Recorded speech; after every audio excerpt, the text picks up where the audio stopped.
మగాళ్ళు బాధపడకండి, అందరిలాగే మగవాళ్ల కోసము ఒక రోజు.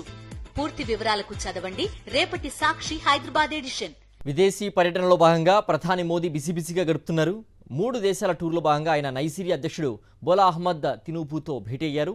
17 ఏళ్ల తర్వాత నైజీరియాలో భారత్ తరఫున మోదీ పర్యటించారు. సమావేశంలో భాగంగా ఆయన భారత్ నైజీరియా మధ్య రక్షణ, వాణిజ్యం, ఇంధనం వంటి కీలక రంగాల్లో బలోపేతమే లక్ష్యంగా చర్చలు జరిపారు. ఉగ్రవాదం, పైరసీ, రాడికలైజేషన్పై ఉమ్మడి పోరాటం సాగించాలని ఇరు దేశాల నేతలు నిర్ణయించారు. గ్లోబల్ సౌత్ ఆంక్షలు నెరవేర్చే దిశగా కలిసికట్టుగా పనిచేయాలని తీర్మానించుకున్నాయి. రవాణా, మందులు, పునరుత్పాదక ఇంధన వనరులు నైజీరియాతో పంచుకునేందుకు సిద్ధమని మోదీ తెలిపారు. మోదీ నేతృత్వంలోని భారత్ అందిస్తున్న అభివృద్ధి భాగస్వామ్యాన్ని తినూబు ప్రశంసించారు. నైజీరియా పర్యటనలో భాగంగా ప్రధాని మోదీ అధ్యక్షుడు తినూబుతో 3 కీలక ఒప్పందాలు చేసుకున్నారు.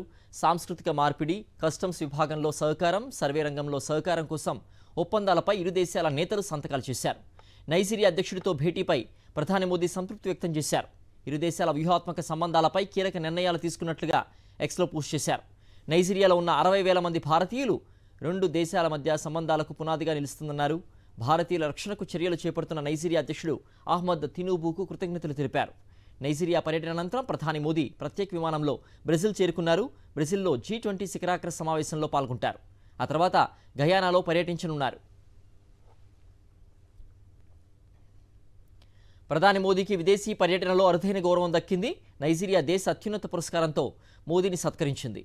The grand commander of the order of the Nigeria పురస్కారాన్ని ఆ దేశ అధ్యక్షుడు అహ్మద్ తినూబు మోదీకి ప్రదానం చేశారు. 1962లో క్వీన్ ఎలిజబెత్కు నైజీరియా ఈ అవార్డును అందించింది.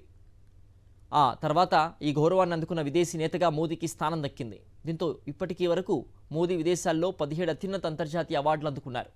అవార్డుపై స్పందించిన ఆయన 140 కోట్ల మంది భారతీయులకు భారత్ నైజీరియా స్నేహానికి అంకితం చేస్తున్నట్లుగా ప్రకటించారు.